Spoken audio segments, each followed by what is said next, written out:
इस्लाम की 8.5 लाख करोड़ रुपए की हलाल इकोनॉमी इस देश में चलती है, इसके बारे में हमको पता ही नहीं। माने हमने मुसलमान से कहा कि अपनी दुकान पर अपनी पहचान लिखो और कुछ नहीं। इस पर इस देश में इतना विवाद हुआ, लेकिन हलाल के नाम पर वो 8.5 लाख करोड़ रुपए की इकोनॉमी उन्होंने खड़ी कर दी अपनी। कैसे? सन 2013 के अंदर दुनिया के सारे मुसलमान देश इकट्ठे हुए, उन्होंने कहा ईसाइयों के पास अपना व्यापार है, हिंदुओं के पास अपनी इकोनॉमी है, उनके पास अपना व्यापार है, अलग अलग तरीके के व्यापार है, लेकिन हमारे पास तो केवल हथियार है। लेकिन हथियार के दम पर हम कितना दिन चलेंगे? मारकाट के दम पर हम कितना दिन चलेंगे? आतंकवाद के दम पर हम कितना दिन चलेंगे? हमको भी अपनी एक इकोनॉमी खड़ी करनी चाहिए। तो सारे मुसलमानों की बैठक मलेशिया में हुई। उस मलेशिया देश में सारे मुसलमान बैठे और उन्होंने मिलकर के कहा हम 2 नियम बनाएंगे। किसी भी गैर इस्लामिक देश से अगर हम कुछ इंपोर्ट करेंगे, अपने देश में लेंगे, तो हम तभी लेंगे जब वो प्रोडक्ट हलाल सर्टिफाइड होंगे। और जहां भी मुसलमान रहते हैं वो सामान जब ले तो ये चेक करें कि हलाल सर्टिफाइड है या नहीं सामान। हलाल शब्द के 2 मतलब होते हैं। एक हलाल होता है, स्लॉटरिंग के मेथड को हलाल कहते हैं, यानी किसी जानवर को मारेंगे उस पद्धति का नाम हलाल है।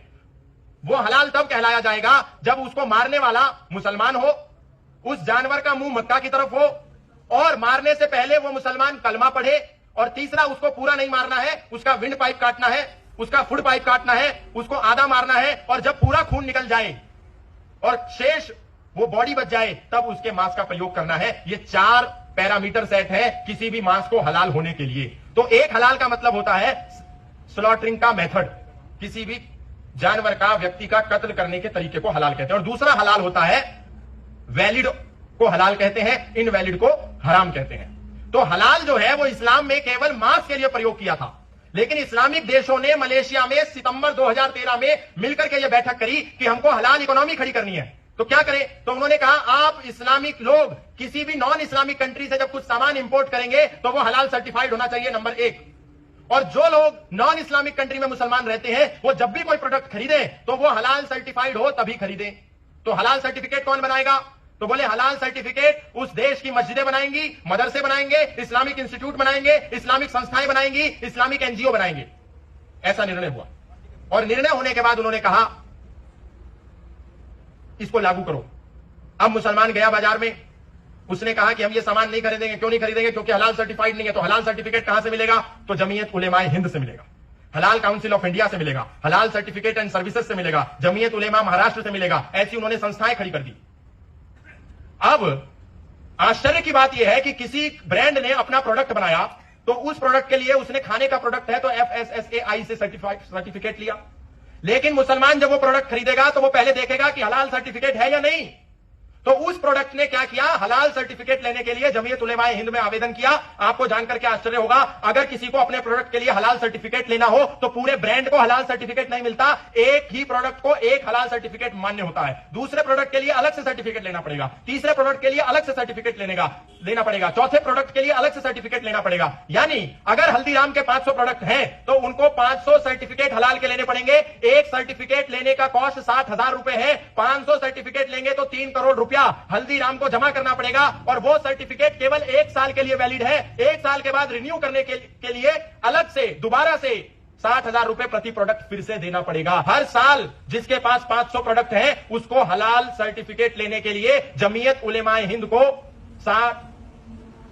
60,000 रुपए प्रति प्रोडक्ट के हिसाब से करोड़ों रुपया देना पड़ता है, तब जाकर के सर्टिफिकेट मिलता है। 1 साल के बाद दोबारा रिन्यू करना पड़ता है, लेकिन हमको ये पता ही नहीं। और इस देश के अंदर नेस्ले जो कंपनी है उसके पास भी हलाल सर्टिफिकेट है, हल्दीराम के पास भी हलाल सर्टिफिकेट है, आशीर्वाद आटा हलाल सर्टिफाइड है, फॉर्चून का तेल हलाल सर्टिफाइड है, ब्रिटानिया के प्रोडक्ट हलाल सर्टिफाइड है, ITC के प्रोडक्ट हलाल सर्टिफाइड है, अमूल के प्रोडक्ट हलाल सर्टिफाइड है, मदर डेयरी के प्रोडक्ट हलाल सर्टिफाइड है, हिमालय के प्रोडक्ट हलाल सर्टिफाइड है, मैकडॉनल्ड जो चलता है यहां पर, मैकडी जिसको कहते हैं, वो हलाल सर्टिफाइड है, KFC हलाल सर्टिफाइड है, बर्गर किंग हलाल सर्टिफाइड है, पिज्जा हट हलाल सर्टिफाइड है।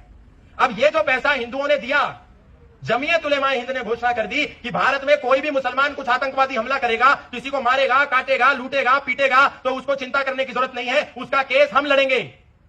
उनके पास पैसा कहां से आ रहा है? जो पैसा हल्दीराम उसको दे रहा है, नेस्ले उसको दे रहा है, जितनी कंपनियां उसको दे रही हैं, उनके पास मुसलमानों की ये जो संस्थाएं हैं वो पैसा इकट्ठा होता है, उस पैसे से आतंकवाद को बढ़ावा दिया जाता है। और यहां तक कि आश्चर्य की बात देखिए, बाबा रामदेव के पास भी हलाल सर्टिफिकेट है 150 प्रोडक्ट के ऊपर। इससे बड़ी दुख की हमारे लिए कोई बात नहीं हो सकती। इसलिए जब भी प्रोडक्ट लें तो वो देख करके लें। और यही नहीं, अगर किसी को हलाल सर्टिफिकेट लेना है तो इन संस्थाओं ने, जमीयत उलेमाए हिंद आदि जितनी भी संस्थाएं हैं, उन्होंने कहा है कि हम आपको हलाल सर्टिफिकेट तभी देंगे जब आप अपनी फैक्ट्री के अंदर हमारे 2 ट्रेंड मौलानाओं को एज ए इंस्पेक्टर, हलाल इंस्पेक्टर नौकरी देंगे, तब हम आपको सर्टिफिकेट देंगे। यानी 2 हलाल इंस्पेक्टर मौलाना 30,000, 35,000, 40,000, 50,000 रुपए तक तनख्वाह दो हर महीने की। अब आप हिसाब लगा लीजिए इस देश के अंदर क्या जिहाद चल रहा है। भारत इस पर रोक नहीं लगा रहा है। श्रीलंका के अंदर ईस्टर के दिन, जो ईसाइयों का त्योहार होता है ईस्टर, उसमें एक बहुत बड़ा बॉम्ब ब्लास्ट हुआ। जब उस बॉम्ब ब्लास्ट की जांच हुई तो पता चला कि इस बॉम्ब ब्लास्ट में हलाल इकोनॉमी का पैसा लगा हुआ था। जो पैसा हलाल सर्टिफिकेट बांट बांट के इन संस्थाओं ने कमाया था, उस पैसे को आतंकवादियों को देकर के वहां बॉम्ब ब्लास्ट ईस्टर के दिन कराया। तो श्रीलंका की सरकार ने तत्काल प्रभाव से वो अपने देश में हलाल सर्टिफिकेट बांटना, हलाल सर्टिफिकेट लेना, हलाल सर्टिफिकेट देना, सब कुछ बैन कर दिया, प्रतिबंध कर दिया। लेकिन हमारे देश में 2013 के बाद $100 बिलियन, 8.5 लाख करोड़ रुपया मुसलमान इस हलाल सर्टिफिकेट को बांट बांट के कमा चुके हैं। पूरी दुनिया में हलाल की इकोनॉमी चंद वर्षों में $2 मिलियन की हो चुकी है। आप सोच करके देखिए, हमको पता ही नहीं है। इसलिए जब भी मतलब मुसलमान को सामान लेना है तो हलाल सर्टिफिकेट देखेगा, उसमें कोई कम्युनल राइट की बात नहीं है, उसमें कोई कम्युनल थिंकिंग आइडियोलॉजी की बात नहीं है। पर हिंदू को सामान लेना है तो वो उसकी पहचान ना पूछे। ये कैसा दोगलापन है? ये तो बहुत चिंता की बात है। लेकिन मुसलमान क्योंकि सक्रिय है, हिंदू सक्रिय नहीं है, इसलिए ये सब होता है।